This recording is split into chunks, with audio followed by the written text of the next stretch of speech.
Quel match! Bonsoir les amis, bienvenue sur notre chaîne YouTube. La délivrance pour les Parisiens. Eh oui, c'est la délivrance pour les Parisiens. C'est la délivrance. Salut à tous, bienvenue sur notre chaîne YouTube. Une fois de plus, le PSG vient de se qualifier pour les demi-finales de la Ligue des Champions.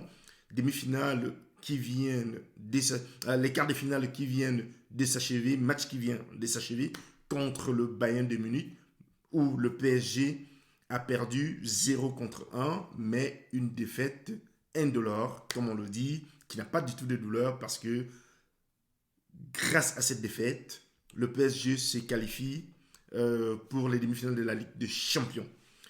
Alors, le PSG se qualifie pourquoi? Parce que tout simplement, vu le goal d'average, parce que en aggregate, si on fait le total des buts, c'est 3-3. Mais étant donné que le PSG a marqué 3 buts lors du match aller en Allemagne face au Bayern, c'est grâce à cela que le PSG arrache son ticket pour les prochaines demi-finales de la Ligue des Champions. Donc le PSG prend sa revanche comme ça contre l'équipe championne d'Europe en titre, championne du monde, la grande équipe allemande, le Bayern de Munich, dont le PSG vient juste de mettre de côté pour pouvoir continuer comme ça son petit bout de chemin pour la conquête de la coupe aux grandes oreilles. Cette coupe qui lui manque tellement. Et ça fait tant d'années qu'elle dépense énormément d'argent pour acheter des très grands joueurs, mais malheureusement n'arrive pas toujours à atteindre le but, c'est-à-dire soulever ce trophée tant, euh, tant aimé par plusieurs clubs de par l'Europe. Alors, entrons dans le débrief du match. C'était un match très combattu et comme je l'avais dit dans une vidéo très récente, vous savez, les équipes allemandes ont quelque chose de très particulier. Elles sont difficiles à battre. Tant que l'arbitre n'a pas encore donné son dernier coup de sifflet, elles ne s'avèrent pas vaincues. Et je pense que ce soir, vous l'avez vu, pour cette équipe bavaroise que nous connaissons très bien, ça fait partie de son ADN. C'est comme ça qu'elle joue, c'est comme ça. Et vous lui donnez l'occasion, elle ne loupe pas. Heureusement, aujourd'hui, les défenseurs du PSG ont été aussi à la hauteur de la rencontre. Et surtout le gardien Navas, qui a fait quelques parades très importantes dessus. C'est un joueur bavarois. Mais je dirais que sur l'ensemble des deux matchs, pardon, sur l'ensemble des deux matchs, le PSG a mérité et mérite sa qualification pour la prochaine finale, demi-finale, pardon, de la Ligue des Champions. Demi-finale où le PSG affrontera le vainqueur entre le Borussia Dortmund et le Manchester City. Match aussi qui s'annonce, euh, qui sera très disputé. C'est une très belle affiche pour la journée de la Ligue des Champions de demain. Et je vous invite à ne pas manquer la prochaine vidéo et s'il vous plaît de mettre vos pronostics dans ce match. L'homme du match dans cette rencontre du côté du PSG, je dirais pour moi, c'est celui qui a été constant. C'est-à-dire du début jusqu'à la fin de cette rencontre, même peut-être avant son remplacement. Pour moi, c'est Di Maria.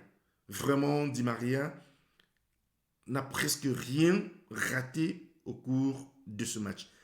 Petit passage, très précis et tout.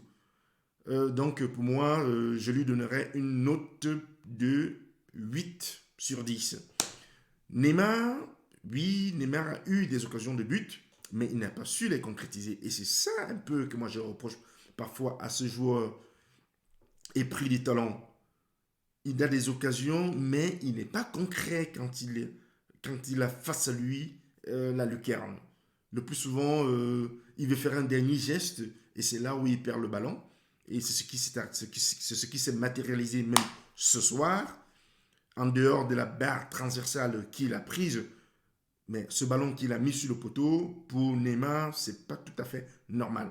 On attend de Neymar, pour ce genre d'occasion, des buts concrets. Et j'espère que pour la demi-finale, il ne sera pas pareil.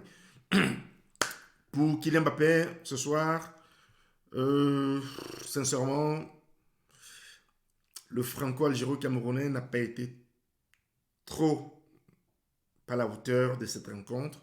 Il n'a pas tellement brillé, mais il a aussi donné sa participation à la victoire. Parce qu'il a même défendu, il a créé quelques occasions, mais surtout, je dirais que le milieu de terrain avec Drexler et la défense Kimpembe, Kimpembe, je pense que c'est comme ça qu'on l'appelle, vraiment ce sont des joueurs très talentueux. Ils ont su défendre leur petite avance. Cette avance qui leur permettait et qui leur a permis d'arracher leur ticket pour les demi-finales. Alors les amis, c'est ce que je voulais discuter avec vous ce soir. Si vous avez aimé cette vidéo, allez-y aux autres. N'oubliez pas de liker et de mettre des commentaires. Si ça vous a plu, allez-y aux autres. Abonnez-vous, activez la cloche de notification pour ne pas manquer la prochaine vidéo. Sur ce, je vous salue et très bonne nuit à tout le monde. Bye bye.